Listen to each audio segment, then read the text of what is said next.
నమస్కారం. ముందు వీడియోలో వ్రతానికి కలశాలు ఎలా రెడీ చేసుకోవాలి, అలంకారము చేసే విధానము చూపించాము. ఈ వీడియోలో పూజ చేసే విధానంలో కొన్ని ముఖ్య విషయాలు చెబుతాను మరియు దర్భతో చేసిన పడగలు ఎలా విసర్జన చేయాలో చూపిస్తాము. పూజ ప్రారంభించే ముందు పాత దారాలు ధరించి పూజ చేయాలి.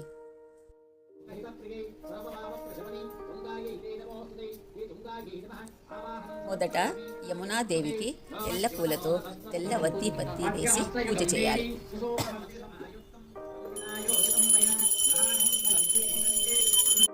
తర్వాత ఆ యమునా కలశంలో నీళ్లు అనంతుని కలశంలో పోసి మామిడాకు, అనంతుని వస్త్రము, పడగలు పెట్టి పైన టెంకాయ పెట్టాలి.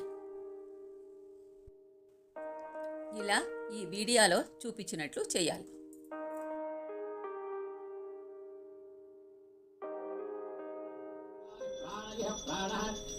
తర్వాత గణపతి పూజ చేసి మరలా అనంతుని ప్రాణప్రతిష్ఠ చేసి పూజ, నైవేద్యము, మహామంగళారతి చేసేది.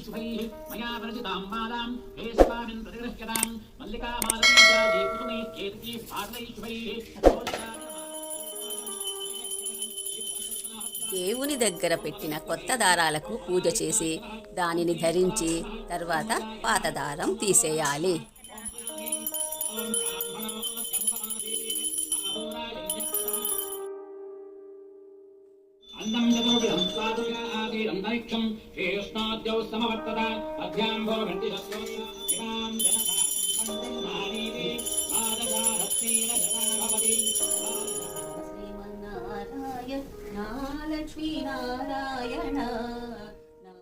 పూజ చేసిన మరుసటి రోజు మంగళవారం కానీ శుక్రవారం కానీ అయితే పూజ చేసిన రోజే దేవుణ్ణి కదిలించేసేయాలి.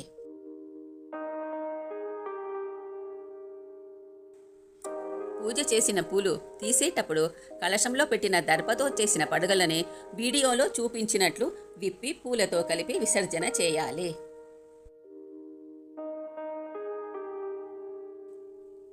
ఈ వ్రతం 14 ఏండ్లు పూజ చేసిన తర్వాత ఉద్యాపన చేయాలి.